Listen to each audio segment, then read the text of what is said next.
El filósofo y escritor José Pablo Feynman tiene una teoría bastante interesante sobre el mayor problema de América Latina, y este problema, a su criterio, se llama clase media. Una clase media que salió de la pobreza en la mayoría de los casos gracias a medidas más justas e igualitarias, pero su aspiración no es otra que formar parte de la clase alta.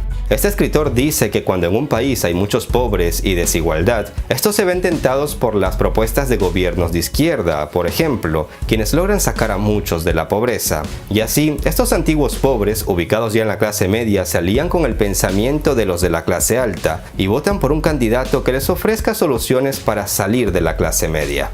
Pero ¿qué es lo que pasa? Que estos gobiernos, como el de Macri o como el de Piñera, no cumplen los sueños de esta clase media, cumplen solo las demandas de la clase alta y al mismo tiempo se olvidan completamente de los pobres. Por lo tanto, esta clase media, que en muchos casos vuelve a un estado de pobreza y endeudamiento, vuelve a aliarse con los pobres y vota por un gobierno de izquierdas otra vez. A criterio de Feynman, pensamiento que comparto mucho, es de este círculo vicioso del que debemos salir todos los latinoamericanos. Macri deja el poder en Argentina este año y deja al mismo tiempo 5 millones de nuevos pobres y a un país mucho más endeudado. Evo Morales también sale por la puerta chica, pero con datos sorprendentes. En sus 13 años de gobierno pudo reducir la pobreza del 60% a cerca del 36% y la pobreza extrema se redujo del 38% al 16%. ¿Será que la teoría que les acabo de contar de la clase media se cumple con estos dos países? En Argentina con Macri millones de personas volvieron a caer en la pobreza y ahora votaron por Fernández, de izquierda. Y en Bolivia, que pasó lo contrario, millones de personas salieron de la pobreza con Evo Morales y alcanzaron la clase media. Pero estos ya se cansaron de Evo y querían otros aires. Están en su derecho de votar por otro candidato como Carlos Mesa, que por cierto ya fue presidente y no hizo absolutamente nada. El mayor problema de Evo fue creerse un héroe y querer perpetuarse en el poder cuando las cifras nos demuestran que había estado perdiendo popularidad en los últimos años. Yo creo que a sabiendas de esto no debió postularse a la presidencia, primero porque hubo un referéndum donde el pueblo le dijo no a la reelección indefinida, pero Evo se pasó esta decisión popular por donde no le da el sol. Evo debió hacer un balance a sus años de gobierno, agradecer a su pueblo y salir victorioso, pero había un temor que lo atormentaba y su foro interno le dijo tienes que quedarte. Tremendo error. Por eso en este momento Bolivia está que arde, pero no te vayas que hay unos datos que deberías saber. Soy Gabriel Bulgakov y hablaremos de Bolivia, de Evo Morales, de sus aciertos y fracasos, de sus errores, de sus logros, de sus mayores pecados y de sus mayores miedos. Haremos también paralelismos del mayor problema de América Latina, que es por ejemplo exportar cacao a Suiza e importar barras de chocolate desde allá, o exportar litio a países desarrollados e importar baterías de litio a los nuestros. Esto pasa por la falta de una educación de calidad. Es un fallo en nuestro sistema educativo que va ligado a que nuestros países no sean industrializados. Los gobiernos de todos los países latinoamericanos deben esforzarse por industrializar nuestros países y no centrarse solo en exportar materia prima. Si seguimos así, nunca vamos a desarrollarnos. De esto y más hablaremos hoy. Si te gusta el video, dale like. Si no te gusta, dale dislike. Empecemos. América Latina, tierras ricas, pueblo pobre. Cuarta parte.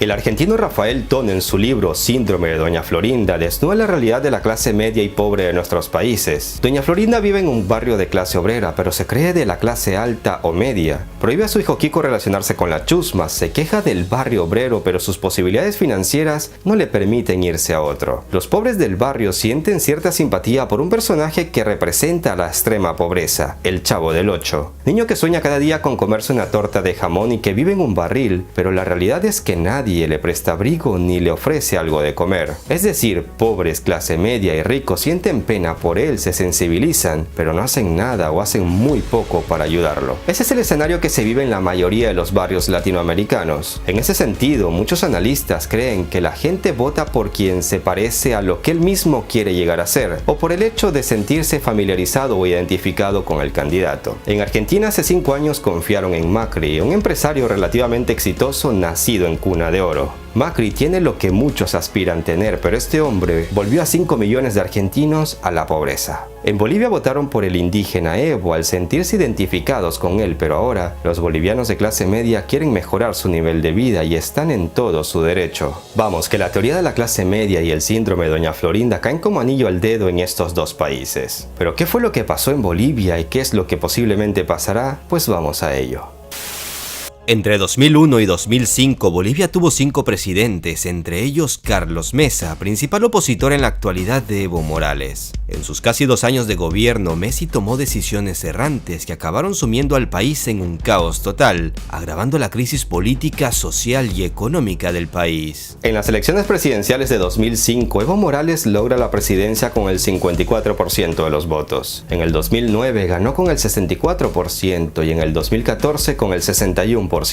Es decir, su popularidad iba cayendo. Algo que es normal si tenemos en cuenta la teoría de la clase media. Evo Morales ha tenido que renunciar luego de que las Fuerzas Armadas y la policía les sugirieran renunciar. Evo no tenía salida, o renunciaba o lo sacaban a la fuerza los militares y policías. Pero este turbulento desenlace con gente en las calles que apoya a Evo, con gente como que no, era de esperarse desde el 2016, cuando los datos de popularidad de Evo reflejaban un claro decrecimiento, y cuando se realizó un referéndum en el que los bolivianos negaron que el líder indígena se postulara para un 4º mandato. Contra la decisión del pueblo, Evo maniobró para poder postularse y lo más increíble de esta historia es que gana en primera vuelta.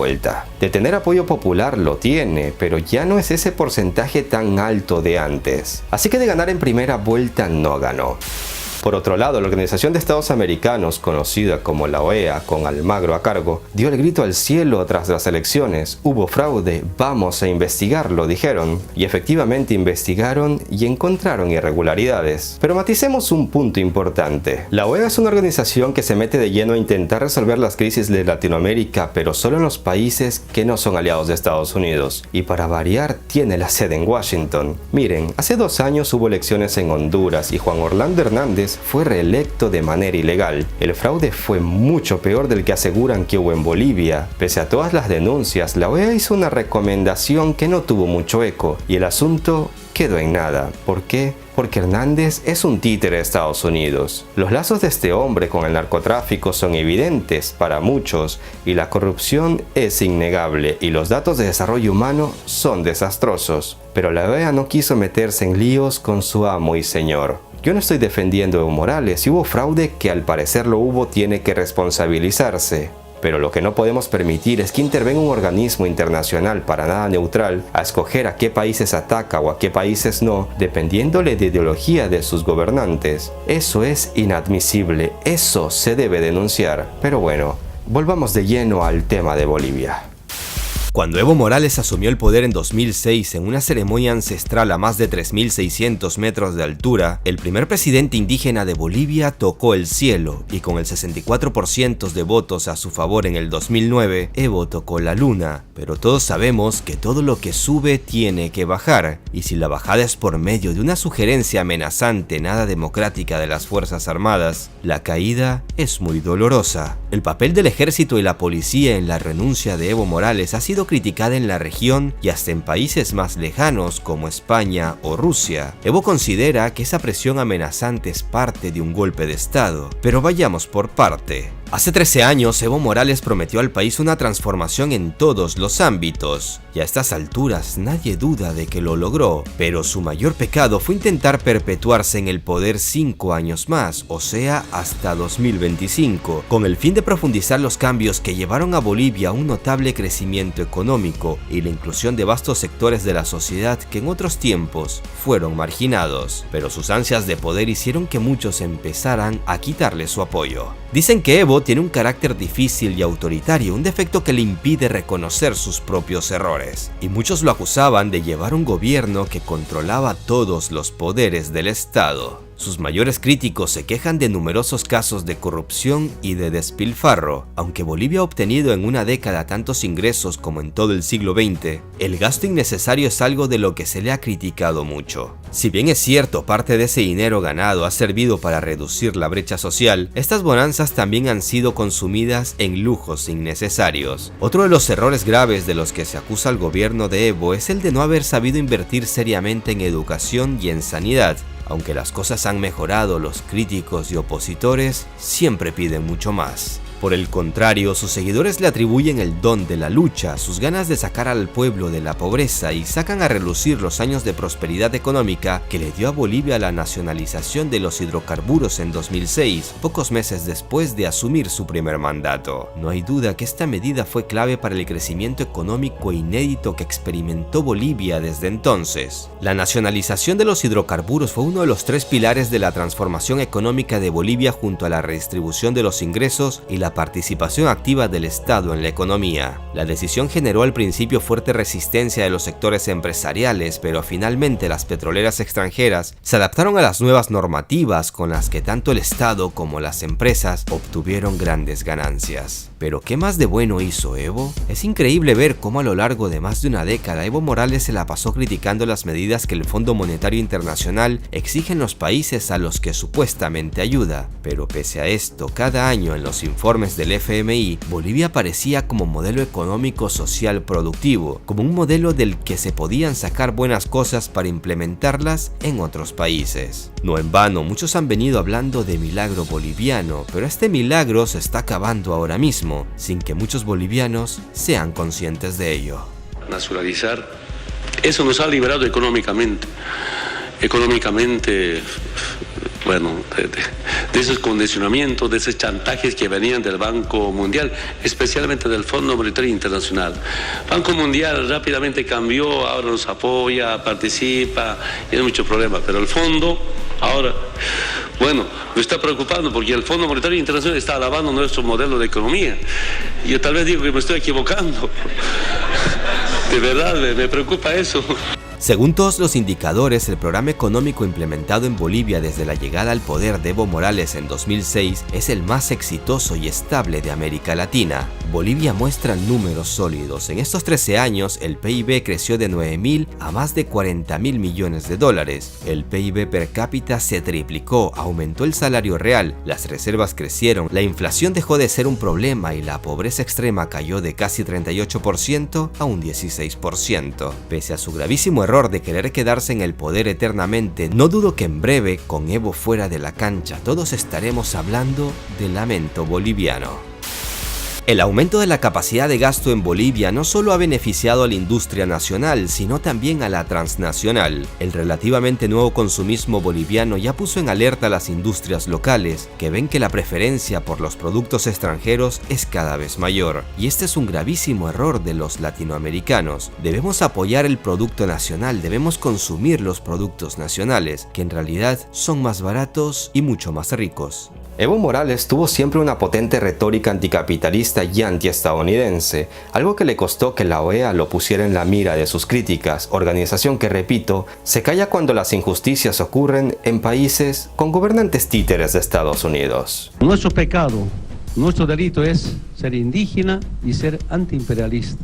Y desde ahí cuestionar todas las políticas económicas que solo llevan a la miseria, a la pobreza, y cuando no pueden dominarnos, guerras, intervención para dominación y sobre todo con una meta que es saqueo a nuestros recursos naturales.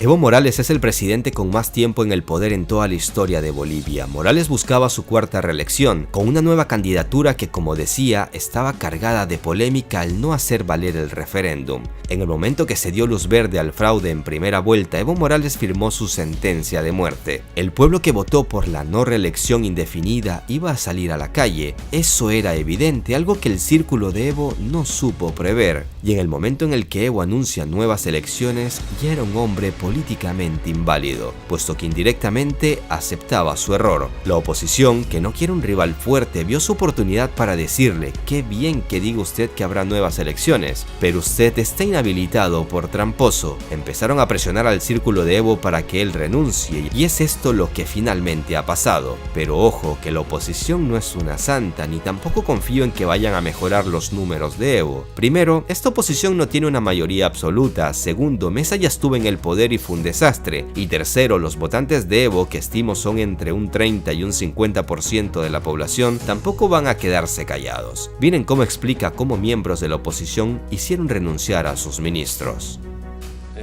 César Navarro hace un momento renunció. Otra vez, ¿cómo están chantajeando? Entran a su casa del ministro, agarran a sus familiares. Si renuncias y hablas contra el Evo, va a dejar a tu familia. Esta mañana, mi hermano Teodoro, mamá, toda la mañana llorando, controlando por teléfono. Se entraron a su casa, robaron, cercaron, secuestraron a su hijo, a su hijita y a su esposa. ¿Y qué le dicen? Me hacen escuchar a mí. Si hablas contra el Evo, si pides su renuncia del Evo, si dices que si no es del Evo, no es del MAS, ahorita nos retiramos. Muchos hermanos y hermanos están renunciando así. Y quiero que pare eso. Señor Mesa, Camacho, no hagan eso. Eso es totalmente inhumano. Estamos dejando a Bolivia con soberanía e independencia del Estado. Estamos dejando a Bolivia con dignidad y identidad del pueblo boliviano. Estamos dejando a Bolivia con muchas conquistas sociales universalizadas. Renta dignidad, subsidio de lactancia. Hemos universalizado agua potable, luz, telecomunicación. Estábamos universalizando salud gratuita, con seguro único de salud universal. Es decir, agradecer al pueblo boliviano por habernos acompañado.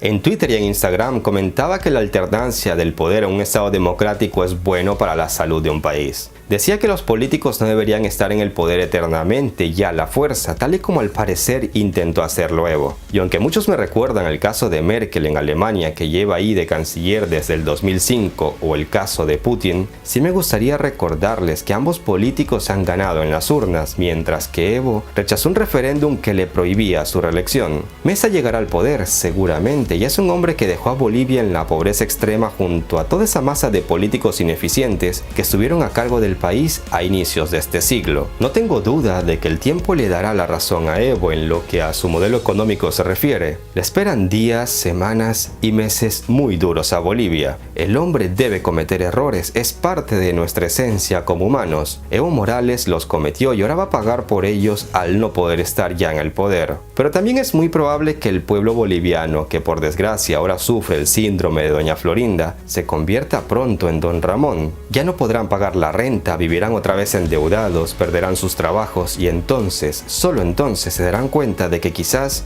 con Evo estaban mejor. Eso se llama democracia, mis estimados amigos. El pueblo pone y el pueblo quita. En Bolivia la mayoría ha dictado sentencia a Evo, pese a haber visto muy de cerca los casos de Ecuador de Lenín Moreno, de la Argentina de Macri y de la Chile de Piñera. Cuando los bolivianos se den cuenta de que con el modelo de Evo estaban mejor, ese día se arrepentirán, pero es probable que sea demasiado tarde.